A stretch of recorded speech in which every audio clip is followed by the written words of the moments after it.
বৃহস্পতিবার সকাল 11টা থেকে এসএসসি ভবনের সামনে অনশন শুরু করলেন চাকরিহারাদের একাংশ। প্রসঙ্গত, বুধবার তাদের ওপর হওয়া পুলিশি অত্যাচারের প্রতিবাদে এই অনশন।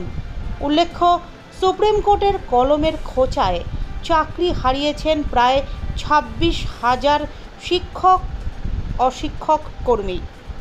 দিন দুয়েক আগে নেতাজি ইন্ডোরের সভায় মুখ্যমন্ত্রীর সামনে মঞ্চে দাঁড়িয়ে নিজেদের দুর্দশার কথাও জানিয়েছিলেন এই চাকরিহারারা। আমি সালাইডাঙ্গা হাই স্কুলের শিক্ষক।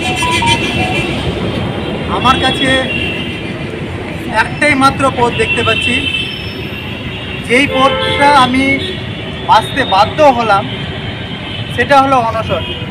গান্ধীজি অনেক পদ্ধতি ছিল, সেই পদ্ধতির মধ্যে এটা একটা গুরুত্বপূর্ণ একটা পদ্ধতি, যেই পদ্ধতিটা শান্তিপূর্ণভাবে আমরা করতে পারবো, এবং সেই শান্তিপূর্ণ পদ্ধতির যে অনশন সেটা আমি এখন থেকে শুরু করছি। কারণ এই একমাত্র পথ যোগ্য শিক্ষক শিক্ষিকা এবং শিক্ষাকর্মীদেরকে বাঁচানোর জন্য আমাদের কাছে আর কোনো রাস্তা নাই।